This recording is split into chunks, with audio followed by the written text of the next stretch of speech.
Before you are ultraviolet lamps of our production, designed to replace the Philips TUV 180 lamp in rocket Lyside units. This is a low-pressure amalgam ozone-free quartz lamp. Labeling options are listed on her page on the website. Recirculators. The bulbs are 2 ceramic bases with 4 pins on one side.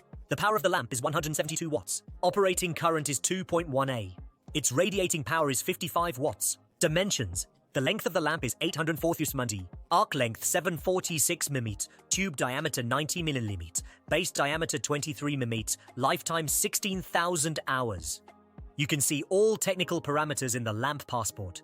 Each of our lamps is securely packaged in a cardboard tube with extra soft protection inside. We guarantee safety on delivery and free replacement in case of damage.